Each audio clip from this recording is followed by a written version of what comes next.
Happy Monday.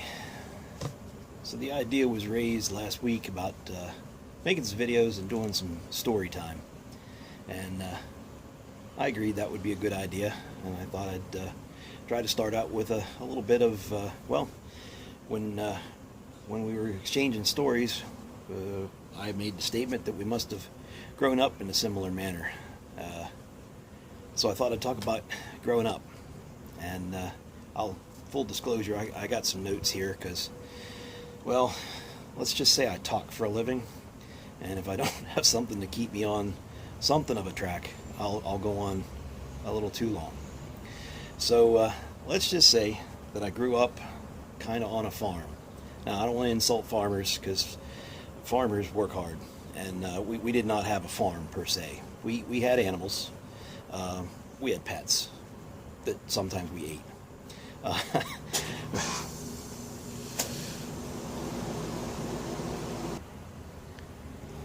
Alright, sorry, I had to shut off for a minute. The air conditioning system kicked on, and I know I'm hard to hear. Air conditioning. That is definitely not something that I grew up with. Anyway, where I grew up out there in rural western Pennsylvania, pretty much out in the middle of nowhere, at the end of a mile-long dead-end road that everybody who lived on that road knew each other. There was 125 acres on that farm, we'll call it. Lots of woods, lots of creeks, springs. Great place to grow up. And, well, seeing as how it was sort of a farm, we had critters. And some of the first critters I really remember were goats.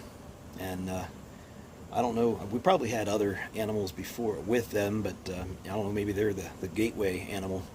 But I remember those damn goats eating everything, chewing on everything. And they like to seek a high spot. And I can remember Dad having an absolute fit one day, well, several days, because they did it more than once, where they would climb up we had I don't know, it was a 76 or a 78 Volkswagen Bug, and on the back end of those, the bumper, and then there's a little shelf above the license plate, and well, damn goats would climb up, and they were standing up on top of that baby blue Volkswagen Bug. Yeah, I can remember that. And well, we also had sheep, and the sheep stories. There's more than plenty. I was little, probably 5, 6 years old, and I used to like to ride them. There's a great story about the whole flock of sheep gathered together, probably for feeding or something, and I got out in the middle of them, and I climbed up onto, may well have been the bellwether of the flock, and I got up on there and got my little fingers dug into that wool, and something spooked them.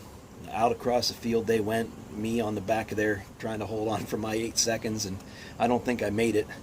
But like I said, I was on the bellwether, and she was at the lead of the flock, so whenever I came off, I had probably about a dozen more little sheep just pronking all over my chest. I didn't get hurt. I mean, they're little, but that was an experience. I used to eat their damn food because it was sweet. These little sheep pellets, and the little rams, they like to butt heads, and it doesn't matter if it's other sheep or what. And I was dumb enough. I think I might even have put a little football helmet on and went out there and butt heads with the rams.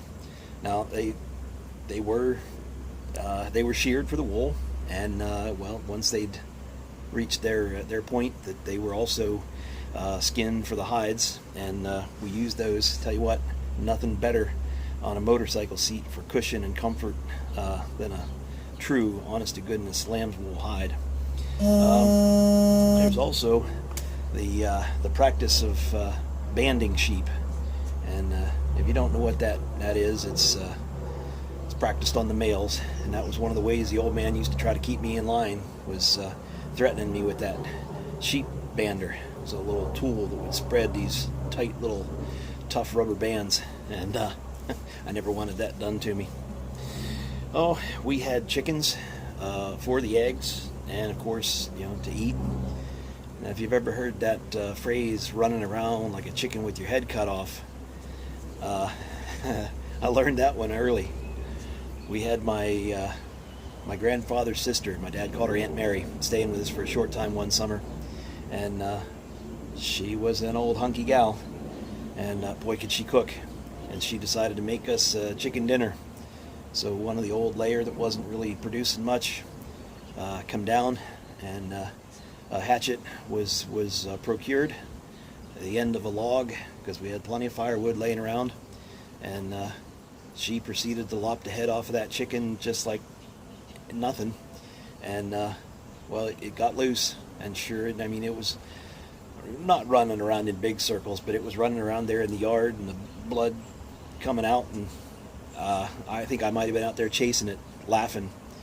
I know grown men that faint at the sight of blood, and I certainly don't have that problem, so I don't think it scarred me too badly. We had cows, and not many, probably maybe one or two, and raised them for the beef, the slaughter. They went into the freezer. And on the farm there was an area we called the watering hole, and it was way up on the top end of the property. And it was just a small dugout pond that I think Dad had done with the bulldozer many years before. And by the time I was 6, 7, 8 years old, it was knee-deep, thick mud. And old cow, she got stuck in the middle of that pond one day, and you could hear her bellowing from all the way down at the house. So Dad and I took a walk, and we always carried walking sticks. Maybe that's why I have a thing for walking sticks now. But we went up there, and Dad surveyed the scene, and he figured he needed to wade out there and get that cow out of the middle. So he found a good stump that had been cut off, probably about 2 foot high, and he set me up on there so I'd be safe, and I'm balanced up there with my walking stick, and he slogged into there to that mud knee deep, and he pushed and he pulled and he tried to coax, and that damn cow wouldn't move. So he took a walking stick and he smacked her good across the ass, and that cow lurched. Whenever it finally got purchase and started to make its way out, it's heading right for me on that stump, and it's just coming at me. And I don't really remember it that well, but I remember the story being told and Dad laughing his ass off.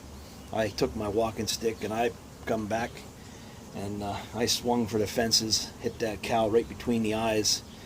It kind of yelped and spun around right back out into the center of the mud, and the old man just stood there and laughed.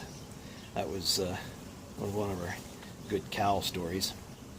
Of course, being out there in the woods, there not only was beef in the freezer, but there was plenty of venison. Grew up hunting. It's a hunting family. In fact, we had family that would come in. Good friend of the family, Martin Bannock. He would come in from North Carolina, and I thought he was a pretty interesting man. He was a good hunter, and thing he taught me maybe most about hunting was how important it was to eat. Make a good fire and cook some kielbasa on the open fire, and just eat it in a bun. Don't need anything else. That was a hunting meal. Still love kielbasa on a fire. We had gardens, big gardens, and everything: tomatoes, potatoes, carrots. Most of those ended up being stored in a root cellar that we dug underneath the front porch, and down all winter, getting stores down there. Did canning. Talk about canning to people today, and they don't realize or understand that actually means it was going into glass jars, mason jars. And we did canning of tomatoes and corn. Sometimes we took the corn off and put it in freezer bags and froze it in the freezer. We heated with wood. We lived in a split level. Sorry, ended up shutting down for the air conditioner again, and downloaded the footage off my phone because it was pretty much filled up anyway, so now I can hopefully not fill her up again. I don't want to take too much longer. I started talking about how we heated with wood, and it made sense, although there was electric heat in that house that Dad built. It was actually a split level ranch, and it was a kit home delivered on a flatbed trailer. I don't remember, maybe they bought it from a housing producer. I don't know, like Sears used to do that. They used to sell houses. But split level ranch house, and had 2 wood stoves, both home built. One was in the basement, made out of a big old piece of like pipeline casing that Dad welded together. The other was diamond plate, and I don't know he built that one on site, or if it was built, that he helped build it somewhere and brought it in. But anyway, it was a big, massive thing. And as efficient as they burned, it probably would give the EPA nightmares today. But 2 wood stoves meant a lot of wood, and that was just sort of a way of life. That was what we did most of the time. Any free time, if you wanted to call it that, that wasn't working on cars or tractors or some other piece of equipment or some invention that we were trying to create. Well, we went out cutting wood, and like I say, year-round adventure. Wintertime, I can remember being a little kid, and I couldn't carry the big logs, but I could get the small ones, sort of the kindling type stuff off the tops of the trees. And I had a little orange plastic sled, and I would drag that with a rope attached to it, and pick up those logs and bring them over to be put on the cart to be hauled in. And I had that thing stacked up one time, probably almost as tall as me. But it would slide on the snow, so that was my contribution. And if you've ever cut wood, cut with a chainsaw, to your best efforts, the tree doesn't always go the way you want it to. And sometimes it goes completely the opposite of how you want it to. And Dad always kept me in a safe spot, gathering wood, and always tried to fell trees away from the equipment and from us. But I don't know if the wind shifted that day or the saw pinched, what happened, and that tree come back the wrong way. And I had that sled loaded tall as me with sticks, and that tree come down, and I can only imagine the terror in his heart, seeing that tree coming down, and he's probably doing the mental calculations, trying to figure out the trigonometry of whether that thing was going to crush me to death or not. And it didn't, but the top of it come down right on top of me, the loose, the lighter limbs, and kind of come down all around me. It was frightening, but the thing about it was when it hit that sled full of sticks, it shot sticks 20 feet in the air, and it just looked like a firewood explosion. And although he was very concerned about my well-being, that one got him a good set of giggles too. I joke with my son about I didn't have toys when I was a kid. I played with logs, but we did a lot of it. And I probably at the time really wanted to be in watching Saturday morning cartoons, cuddled up in my sleeping bag eating cereal, but it was right out to the woods and cutting wood, and I really appreciate that now, because it taught me a lot. And maybe some of my other buddies did get to watch the Saturday morning cartoons, but I'm guessing that most of them were working too. Whenever we weren't working, we were out there playing in the woods, playing in the creek, catching crayfish, building dams, swinging on grapevines. When we were little kids, 8, 9 years old, we could walk by ourselves 2 miles away to the nearest corner store that was pretty far out there, and you always found a bag, plastic shopping bag, or maybe even a paper bag, whatever you could get a hold of, and you picked up litter the whole way along the way, picking up bottles for a nickel deposit, and you collected as many as you could. You didn't worry about just getting a certain amount. You collected as many as you could, and then when you got to the store and you cashed in those nickel bottles, you got a candy bar or some penny fish or a bottle of pop. Yeah, pop, Western Pennsylvania. We had some good times. We built soapbox cars out of scrap wood and wagon parts and bicycle parts, rode them down the road. We played ball, whatever it was for the season, baseball in the spring, football in the fall.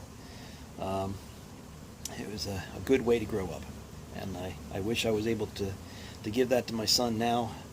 We live in a much more urban environment, but I still try to get him out there in the woods and do activities with him so he understands what playing and working when you're playing really means. So that's my little bit of story time about growing up. Hope you've enjoyed it. If not, well, you can always click on to the next video. Thank you much. Have a good week.